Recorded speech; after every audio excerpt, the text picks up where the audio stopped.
Hello and welcome to StrangePlay. I'm Rick, I'm Simon. and this is our more in-depth review of Square Enix's E3 2018.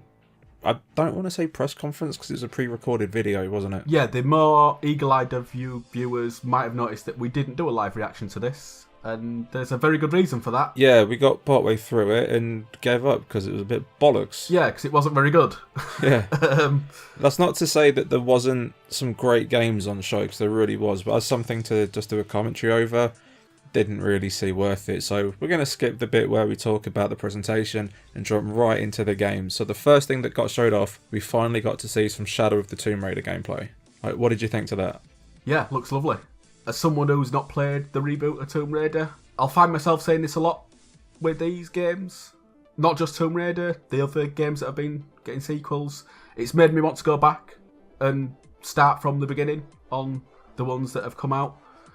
Again, with like a lot of games, or this year's E3, we've just got to such a level with how the faces look and how the graphics look.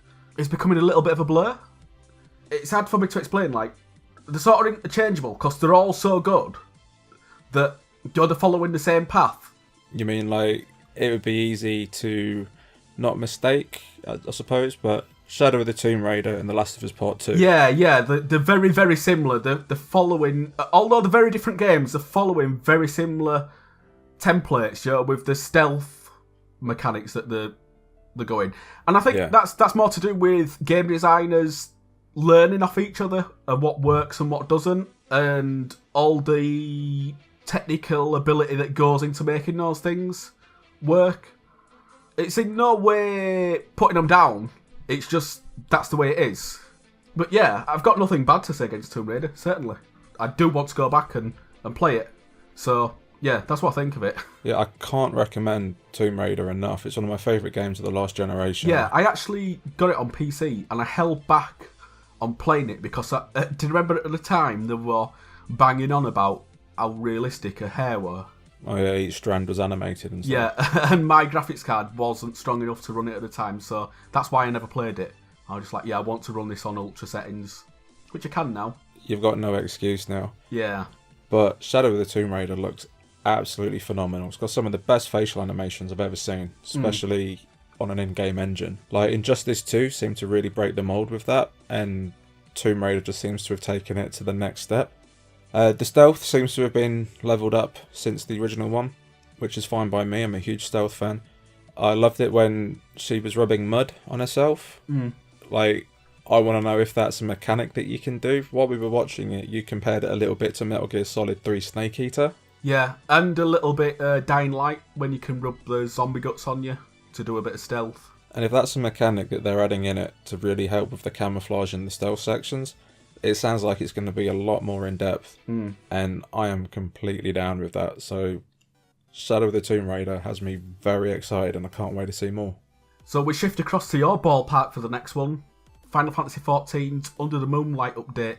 Yeah, it's the new patch for Stormblood. It's patch 4.3, and I think this is the one that is bringing Ivalice, the world from Final Fantasy XII, and Vagrant Story, Final Fantasy Tactics. They all take place in the same world, and now they're bringing it into Final Fantasy XIV. Final Fantasy XIV is my favourite MMO, so I'm really excited that when I get back to it, I'll be able to go to Ivalice, which is from Final Fantasy XII, one of my favourite Final Fantasy games. But the most interesting thing about the Final Fantasy XIV announcements was the Monster Hunter World crossover. Yeah, so basically, I don't know Final Fantasy very well, but Rathalos is going to make an appearance in Final Fantasy XIV, and also the cactus guy. I don't know what's that. Cactuar is going to be an armor set for the Meowster Hunters. For the felines. Yeah, and also in Monster Hunter World is going to be one of the Final Fantasy XIV monsters, which is called the Behemoth. That is a great addition to Monster Hunter World, to be honest. Yeah, it's like a cross between Nergigante and Odogaron. Zenogre as well. The way they move and jump around. Like, Zenogre's always reminded me of Behemoth. Right. So to see Behemoth coming to Monster Hunter World, it's the perfect fit and just fucking brilliant crossover. So yeah, I'm really excited about that, to be honest. Something that I'm less excited about, though, is Life is Strange, The Awesome Adventures of Captain Spirit. Yeah. Yeah, not really my thing. I've never played Life is Strange. I thought the trailer looked cool, like whimsical. I like the whole kid using his imagination to be a hero and seeing it from his perspective. Like, it's an interesting idea, but that world just doesn't excite me. I've got Life is Strange on a back burner. It's not a priority or anything like that, but if I enjoy it, I might give this a try. The nice thing about this is it's apparently 100% free. Yeah. They're using it as a vehicle to get people interested in the Life is Strange universe, which is a bit weird because I'll be going the other way around if I do get into it. It's a great idea, though, I think. Give it away for free to see if it does entice people to come and buy the ones that you're selling. It's a good idea. I might pick it up on June 26th when it comes out. Like I said, it's free. So what have I got to lose? The next one is very much one of your games, Dragon Quest XI. Yeah, I am very much looking forward to this. When I was in Japan last April, it was everywhere. Because it's out on the 3DS as well over there. And you could get it in a box set, PS4 and 3DS. So you could buy the two games together in one box. And yeah, I've been hyped for it since then. Because it was everywhere. Trailers for it were in every game shop. The slime from Dragon Quest is as much a cultural icon as Pikachu. He is. He's iconic. Even I know Slime is, and I couldn't give him less of a fuck for Dragon Quest than... Yeah, but this is great because it's a proper Dragon Quest title. I say proper, like it's a core Dragon Quest title on a console for the first time in a long time over here. We've had a few on DS and 3DS, but we haven't really seen anything since the PlayStation 2. So this is huge, the fact that it's coming over here as well, and it's going to bring Dragon Quest to a bigger audience, which I think is no bad thing. Next up is Babylon's Fall, which is developed by Platinum Games. I want to say it seemed super interesting, but it was just a flash teaser trailer with like images and stuff. It looked quite old worldy, like high fantasy, Dark Souls-ish, you know, like with the big armor and but kind of Game of Thrones-ish with the different banners and families and stuff. And I want to be excited about it because it's a Square Enix game by Platinum Games set in high fantasy. That's like 3 for 3 for shit I'm interested in. But I can't get excited unless I see gameplay. Like, even if a trailer's a really nice pre-rendered thing, does nothing for me. Yeah. So just seeing a few static images, I'm like, yeah, let's see what it is, but I want to see what it is before I have a big opinion. Sorry, I want to see what it is before I have a hot take. Oh, don't fucking start with that shit. Yeah, I think for me, I just need to see more of it. There were very little of it there. But Yeah. the fact that Platinum Games is behind it, knows that it's going to have some love put into it. Platinum Games can be a bit hit and miss with me. Sometimes I enjoy them, sometimes I'm a bit alienated by them. Yeah. They've got a good hit rate with me. And I hope this one is a hit. But it could go either way at the minute. Yeah, I just want to see what it is first. But sticking with Platinum for the next one, Nier Automata is coming to the Xbox One, which is fantastic news. Yeah, I don't think we need to explain this at all. It's just good that more people are getting to play it. Yeah. For many people, it was their game of the year last year. So opening it up to people that don't own PlayStations or PCs strong enough to run it, it's a no-brainer. Like, go get on that. If you like things a little bit slower, a little more old school, Octopath Traveler's coming out soon. And that looks awesome. Again, this is in your ballpark. First of all, I think it looks beautiful. It's kind of like 16 or 32-bit sprite characters on 3D polygonal worlds, but they look like SNES characters. The visuals are engaging, but for me, the gameplays, I just know I wouldn't like it. The thing that I'm really interested in seeing with it is it's called Octopath Traveler. So Suggests 8. yeah, there's 8 characters, 8 storylines. So I'm interested to see how those 8 characters and storylines are going to interweave, because it sounds like it could either be really convoluted and shite, or it could be really clever and, you know, do something special with storytelling. But that's enough about games that I'm interested in. We're going to move over to one that is more your ballpark. Yeah, big, dumb fun, Just Cause 4.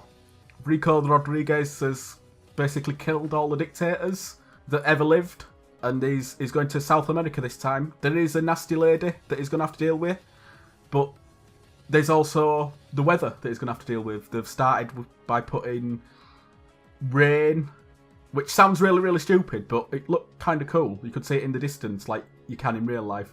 Hurricanes and tornadoes, lightning. Knowing the people behind this game, there's probably all sorts where you can put like beacons down and fucking just zap people with lightning. They've upgraded the tether system, the wingsuit system. They've even added like balloons and stuff into it, which are brand new. It's not going to be like, don't expect anything deep with a story, because Recon Rodriguez is just basically, it couldn't be fucking any more less interesting if they tried. Is the very definition of a trope. Yeah, I've still not played Just Cause. I've played every single one of them. This next game, A Quiet Man, it was one of the weirder trailers from E3, because it started off as live action and then it moved into computer generated, which just seemed really weird.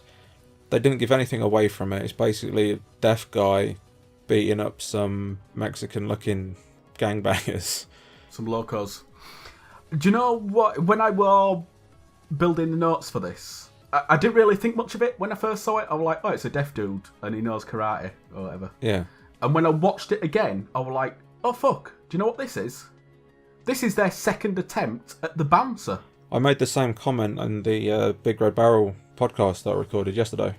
Oh, that's interesting. We're both on the same wavelength then with that. Yeah, we were talking about it and I went, they've basically just made the bouncer but deaf. Yeah. And yeah, it'll be interesting to see if that's the direction they go with it, or if they're going to do something else a bit more interesting with it, because the bouncer wasn't a great game. Oh, it fucking sucked. It did. It was such a huge prospect as well back in the PS2 days. But it was like the first Squaresoft game on the PS2, wasn't it? Everyone was expecting a big RPG and it was like, no. Anyway, yeah, going by your notes, more fucking Disney, January 29th release. Kingdom Hearts, we got to see the exact same trailer that they showed during the Xbox conference. Didn't it have little bits amended to it? To be honest, mate, I have no idea. Well, I've seen this fucking trailer. It feels like when I shut my eyes, I see Donald Duck and Goofy fucking running about. Yeah. Yeah, I'm slightly sick of it already, if I'm being honest. When we watched the conference and this trailer came on, I did think that it had a couple of extra scenes in the trailer. Right. But then during the PlayStation conference, we had a completely new trailer for it. So I was thinking, was it different or was I just tired and not noticing stuff? Or noticing more. Yeah. So I don't know. I need to watch the Xbox one and watch the Square one back to back and see if they are the same. But yeah, same trailer, maybe a couple of new scenes. Kingdom Hearts coming January 29th. So that is it for this video and our review on the Square Enix E3 2018 showreel. Fuck it. Square Enix showreel. They're our thoughts, but we want to know what you think. Leave a comment below, speak to us over at Twitter at StrangePlay UK, or join the Facebook group facebook.com/StrangePlay UK. Also, if you like this video and like what we do on the channel, feel free to like, subscribe. We do appreciate it. It helps us grow, makes Simon feel good. But until the next video, thank you very much for watching and we will see you then. Bye bye.